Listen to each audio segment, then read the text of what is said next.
Assim, eu ia sempre pelos parâmetros físico-químicos. Sim. Então, eu sempre entendia que uma ET, ela precisava ser controlada pelos parâmetros físico-químicos. E eu sempre buscava isso. Olha, vamos entender, DBO, DQ, nitrogênio, fósforo, tá?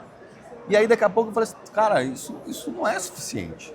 Isso não é suficiente. Tá arrastando o lodo lá no decantador. E o DBO tá baixinho, e aí? Eu sei que se eu tirar, se eu filtrar, a DBO tá baixa. E daí? O que tá acontecendo nessa brincadeira, né? Olá, amigos da Flintcast. Muito bem-vindos a mais um episódio. Continuamos aqui na IFAT, num momento muito especial, começando essa conversa com a Ana, da Aquaexpert, na Fávero, que vamos aí logo gravar um episódio mais completo, mais aprofundado, claro, mas aproveitando essa oportunidade, né? Então, já de antemão te agradecer muito por o stand corrido, a feira corrida, e você, né, disponibilizou esse espaço para a gente poder conversar. E queria que depois tu te apresentasse, falasse quem é a Aquaexpert, mas que o nosso papo aqui, a nossa ideia é falar um pouquinho sobre a importância de você aí que é operador, que é um engenheiro responsável, que é um projetista, o que você precisa entender de básico e o quão é importante você saber sobre a microbiologia. E falava aqui com a Ana no backstage, que eu sou uma pessoa muito curioso por isso, sei o quanto é importante isso, e uso isso naquilo que é o meu dia a dia. Uhum. Então, assim, primeiro, Ana, quem é você, quem é a Aquaexpert, e depois vamos nessa lida aí do lodos ativados, dessa conhecimento de microbiologia que eu acho extremamente importante para quem opera uma IT, para quem trabalha com tratamento de efluentes. Legal. Obrigada pelo convite, essa oportunidade, né, de falar para os seus seguidores, para falar para as pessoas que estão sempre, né, buscando informações, buscando mais conhecimento. Bom, eu sou a Ana, sou bióloga de formação, mas antes de ser bióloga eu já era muito curiosa sobre, acho que desde que eu nasci, sabe aquela criança que ficava observando horas uma formiguinha subindo na árvore, minha mãe achava até que eu tinha algum probleminha de cabeça, né? Mas o biólogo tem essa coisa de ficar observando, né? É da natureza. Exatamente. Então, quando chegou na época de escolher a faculdade, para mim foi muito fácil, biologia. E eu comecei a fazer estágio numa fábrica de celulose, já no meu primeiro semestre da faculdade. E ali eu tive contato, então, com o lodo, na verdade era uma lagoeirada, e aí eu peguei uma gotinha, olhei no microscópio e vi aquele mundaréu de micro-organismos. Falei, cara, não é possível, isso aqui tem que indicar alguma coisa. Fui atrás e vi que existiam as referências do David Jenkins, né? E aí eu comecei a correr atrás disso, fui fazer o curso com ele, me especializei nisso. Então hoje a Aquaexpert é uma empresa especialista em resolver problemas de lodos ativados de qualquer tipo, tá? Mas sempre com a premissa, o preliminar é olhar os micro-organismos, porque eles dizem tudo sobre o que está acontecendo na ETE. E eu acho que é muito engraçado isso, né? Quando eu comecei a trabalhar com efluente, claro, tu vai pelo mais fácil. Para mim, microbiologia é uma coisa muito difícil. Pô, eu sou químico, né? Então, eu achava que eu estava certo, né? Olha como a gente é burro, né? Achava que eu estava certo porque, assim, eu ia sempre pelos parâmetros físico-químicos. Sim. Então, eu sempre entendia que uma ET, ela precisava ser controlada pelos parâmetros físico-químicos. E eu sempre buscava isso. Olha, vamos entender, DBO, DQ, nitrogênio, fósforo, tá? E aí, daqui a pouco, eu falei assim, cara, isso não é suficiente. Isso não é suficiente. Tá arrastando o lodo lá no decantador. E o DBO tá baixinho, e aí? Eu sei que se eu tirar, se eu filtrar, a DBO tá baixa, e daí? O que está acontecendo nessa brincadeira, né? Uhum. E aí eu acho que a gente mergulhando nessa questão da microbiologia, e pegando esse gancho da história que você falou, né?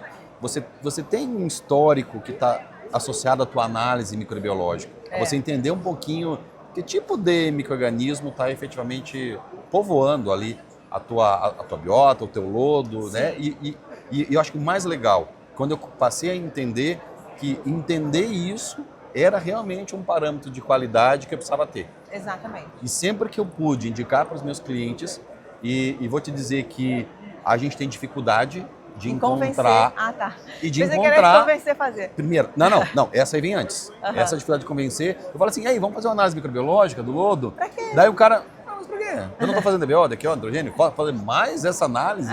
Falei, cara, essa análise vai te contar muita coisa do que você tem, sabe? E as pessoas têm essa resistência. Essa é a primeira resistência. É verdade. Né? De fazer, de tentar entender o quanto que, de fato, isso pode ser importante para a operação da ET dele. Eu entendo que quando você só monitora os parâmetros fisicoquímicos, que não tem como, tem que monitorar mesmo, né?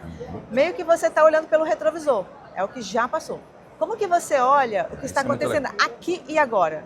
Olhando para os micro-organismos, né? Eles têm um tempo de vida muito curto, né? Algumas horas, e às vezes você tem um load ativado que tem 24 horas de tempo de detenção. Mas a biota, ela vai se renovando a cada 2 horas, 4 horas, 24 horas, né? Então, assim, quando você consegue olhar para a microbiologia, é isso. Você vai ter um retrato real do que está acontecendo aqui agora. Agora, um erro que eu vejo, assim, isso que você falou é uma coisa, criar essa cultura de analisar é muito difícil. E nos que já analisam, eles param nos protozoários. E isso é muito ruim, porque assim, que nem o exemplo que você deu agora, arraste de sólidos. Os protozoários, coitado, tem nada a ver com isso. O protozoário, ele indica como que está a quantidade de oxigênio, ele indica até tem uma relação com a nitrificação, com a idade do lodo, com a quantidade de carga orgânica que tem no sistema. Mas o arraste, ele é uma coisa física. Então, ele tem a ver com a forma como a sua colônia de bactérias, que a gente chama de flocos, como esses flocos estão se formando. E a gente tem 4 tipos de flocos. Flocos ideais para se sedimentar, que vai dar um IVL baixinho, mas tem os flocos ruins, né? Que são bulking viscoso, bulking filamentoso, pin flock e crescimento disperso. E é isso que eu falo, são só 4 coisas. Você sabendo diferenciar essas 4, você vai saber o porquê que aquele arraste está acontecendo. Ou até às vezes uma turbidez, às vezes não tem arraste, mas a turbidez está muito alta. Então, por exemplo, bulking filamentoso. Se você descobrir que a filamentosa que está predominando é a tipo 0,21N, ou ela está crescendo porque está faltando nitrogênio, ou porque está entrando muito sulfeto. É isso. Isso é um parâmetro fisicoquímico. Aí você vai lá no parâmetro fisicoquímico, realmente está com pouco nitrogênio aqui, vamos aumentar? Aí daqui a 20, 30 dias depois que você aumentou, ela vai sumir, entendeu? Aí o que a pessoa faz? Fica desesperada, já começa a dosar polímero, cloro para matar a filamentosa, antes de ir lá na causa raiz. Acho que esse é o ponto que você falou. Quando eu procuro um diagnóstico e eu incluo no diagnóstico a microbiologia, eu na realidade tenho a chance alta de levar para chegar na causa do meu problema e não ficar atuando no efeito, né, naquilo que aconteceu. Fazendo uma comparação assim com a vida real, seria mais ou menos assim. Na medicina você tem lá uma série de exames para fazer um diagnóstico, né? Mas aí existe lá um scanner completão que você vai diagnosticar de forma mais rápida e com mais assertividade. Então, existe lá o raio-x, sei lá, o exame de sangue, que seriam os fisicoquímicos. Mas quando você vai para a microbiologia, você faz um scanner completo do que está acontecendo. A chance de você saber o problema e corrigi-lo de forma correta e mais rápida é muito mais alta. E essa relação eu nunca tinha feito, Ana. E realmente, eu acho que é isso que quem está nos escutando, nos assistindo, pode levar talvez de mais valioso. Que quando você busca fazer análise microbiológica, você vai nessa possibilidade de scanner de chegar de fato num problema que você resolva talvez muito mais fácil e principalmente, não sei se é verdade, me corrija se eu estiver errado, você consegue trabalhar numa linha muito mais econômica. De buscar a solução através daquilo que de fato está te causando. Então, talvez a solução seja mais cara, no sentido de, sei lá, eu tenho que adicionar alguma matéria orgânica, eu tenho que corrigir alguma coisa que talvez fique mais caro. Mas eu resolvi o meu problema. Exato. Se eu ficar no efeito, eu vou ficar o resto da vida fazendo efeito. Exato. E que também é caro. Que também é caro. Né? Que também é caro. E quando a gente olha, Ana, de situações que você lembra em que o cliente não fazia análise microbiológica e ele então tinha N problemas. Vamos pensar aqui, tentar, dentro da ideia que eu imagino são muitos clientes, são muitos casos, mas que a gente possa generalizar de alguma forma, que ele não tinha essa análise, ele passou a ter análise e os efeitos disso dentro da ET dele como um todo. E pode ser qualquer coisa. Não, me veio um na cabeça que foi muito marcante para mim, que era uma indústria de celulose gigante, pra você ter ideia, coisa de 8.000 metros cúbicos por hora, a vazão deles. Nossa, gigante mesmo. Então guarda esse número porque eles estavam com arraste de sólidos há muito tempo e não nos procuraram. Eles já nos conheciam, mas não nos procuraram, porque alguém falou que bastava dosar o cloro, né? E deu certo, eles começaram a dosar cloro no reciclo e as filamentosas foram controladas. E lembra de uma época que teve uma greve dos caminhões? Sim. E aí o que acontece? O hipoclorito não chegou. E aí eles ficaram sem dosar e voltou a arrastar. Aí eles me ligaram. E aí eu lembro que eu cobrei um valor X lá, porque era longe a fábrica e tal, e acharam meio caro e contrataram. Bom, enfim. Cheguei lá, eles tinham um bom microscópio, eu olhei e falei, gente, isso aqui é nostocoida. Nostocoida é falta de fósforo. Aí eles não tinham mais o que fazer, porque não tinha cloro, então eles começaram a dosar o fósforo na quantidade que eu falei. Na proporção. E aí, durante esses dias que eu fiquei lá, eu descobri que eles estavam gastando quase R$1 milhão por mês com o hipoclorito. Porque olha essa vazão. 8 mil. Olha essa vazão. Metros cúbicos hora. Então, passaram... Quando você toma uma ação corretiva, ela demora de 2 a 3 vezes a idade do lodo para dar certo, né? Você tem que renovar aqueles sólidos. Então, não foi rápido, mas depois de uns 30 dias, mais ou menos, acabou o arraste e eles pararam de dosar o hipoclorito. Então, eles tiveram uma baita economia, porque, lógico, ácido fosfórico também não é barato. Não é barato. Mas, perto do que eles estavam gastando... Ficou irrisório. Ficou irrisório. Que massa, que massa. Eu acho que isso é bem marcante mesmo, né? Foi uma análise, só olhei uma vez, eu não fiz várias vezes. Eu não fiquei lá fazendo... Isso que eu acho que é o mais legal. E assim, eu nem precisava ter ido lá, eles podiam ter me mandado a amostra, que eles fizeram questão de que eu fosse e tal, mas cheguei lá, só isso. E essa questão que eu acho que é um outro mito, né?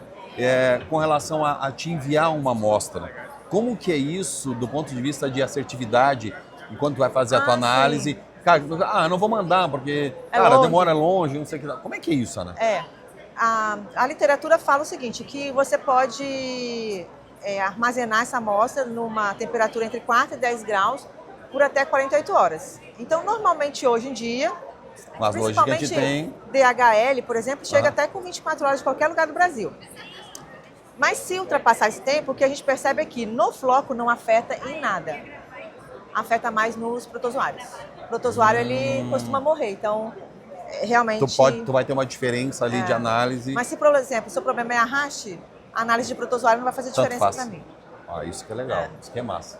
Fica a dica aí, eu acho que isso é muito legal para que você consiga de novo... A gente está aqui transmitindo conhecimento, está aqui de graça, para que você possa consumir, para que você possa... Mas essa ideia é muito do podcast, da gente trazer essas questões práticas que possam ajudar, que possam levar. Está aqui, a Ana deu um monte de dica, né? Ana, muito obrigado pelo teu tempo. Eu queria que antes que a gente terminasse, falasse também eu achei um projeto muito legal que vocês estão trabalhando dentro do sistema de tratamento, uma ideia nova. E se tu quiser falar disso, fique à vontade, porque, de novo, né, é um processo de lodos ativados, é um processo que tem todo o conhecimento de vocês dentro da linha. A gente vai fazer um outro vídeo falando da respirometria, né, que eu acho que é muito massa. Né, fiquem ligados que a gente vai ter mais um. Mas a tecnologia que vocês estão trabalhando, essa ideia dos reatores... A gente, na verdade, vê uma dificuldade muito grande em mão de obra. Eu estava agora no almoço com amigos, né, falando assim, que uma empresa grande está com 8 mil vagas abertas para cargos assim, de operadores, supervisores, e não está conseguindo gente, né? Então, assim, quanto mais simples for o tratamento, melhor, em termos de automação, operação, né? Então, a gente, quando fala de ET compacta, principalmente, o nosso sistema é um sistema com MBBR. Então, é um lodo ativado, porém com mídias. E aí, o fato de não precisar recircular lodo, cara, você tira um monte de parâmetro da sua frente. Não precisa monitorar F sobre M, idade do lodo, né? É basicamente o oxigênio. Isso aí. E as bactérias crescem em biofilme, né? Então, é muito mais robusto, aguenta mais choque de carga. E é isso. Então, o nosso sisteminha, ele é plug and play. Você pode colocar num caminhão e levar ali deitadinho, né? Chega lá, só instala. Só instala. Top, eu achei muito legal. Ali Eficiência alta. Gera menos lodo, tudo que a gente precisa. Aí precisa dentro de uma estação de tratamento, especialmente compacta ou aquela que não tem efetivamente aí a operacionalidade, né? Essa dificuldade de operação. Você imagina um condomínio, por exemplo, né? Esse sistema que está aparecendo aí na TV. Então fiquem ligados. Isso aí. E eu achei muito massa que eu tenho visto uma tendência, né, Ana, de trabalhar a ideia do saneamento realmente em estações menores ou localidades com menor vazão, onde de fato todo mundo quer a fatia do bolo, né? A melhor fatia, mas ninguém quer muitas vezes uma outra situação que não é o fato de não querer aqui, mas é o fato de muitas vezes encontrar uma dificuldade que não implanta. Quer dizer, tem tecnologia e eu vejo isso como uma tendência. Essas redes modulares que vão trabalhar situações, especialmente dentro do saneamento, né, para resolver problemas que talvez onde uma estação grande, uma grande empresa não vai chegar, pelo menos não de início, né? E como diz a Luana do Instituto Tata Brasil, né? Não dá para primeiro água, depois esgoto, depois reuso. Não dá, gente, vai ter que ser tudo junto. Tudo junto, né? E acho que as ações chegamos atrasados, então agora tem que acelerar. Então, vai acelerar para nós terminar. Beleza, Ana? Se quiser colocar aí onde te encontram, onde encontra a Aqua Expert, fique à vontade. O canal é teu também. Tá bom. Se passar o recado, fique à vontade. Aí. Obrigada. Ó, vocês vão me encontrar no @AquaExpert, né, no Instagram. A gente também tem um canal no YouTube com um montão de aulas completíssimas, né? Muito legal. Que é o Aqua Expert também no YouTube. No LinkedIn tem o meu pessoal, que é Ana Luísa Fávaro Piedade. E é isso, a gente vai ter um curso que, ó, já temos até o primeiro aluno aqui inscrito. Top, tô inscrito. O curso baita do curso. Tava namorando fazia tempo. É uma imersão de 3 dias. Eu não me lembro agora a data que a gente agendou, mas é no final de novembro. 25 e 27 de novembro. Eu já decorei a data. 25, 26 e 27 de novembro em Santos. Obrigada. Valeu, Ana. Mais uma vez, muito obrigado. Valeu, pessoal. Até o próximo episódio. Abraço. Tchau, tchau.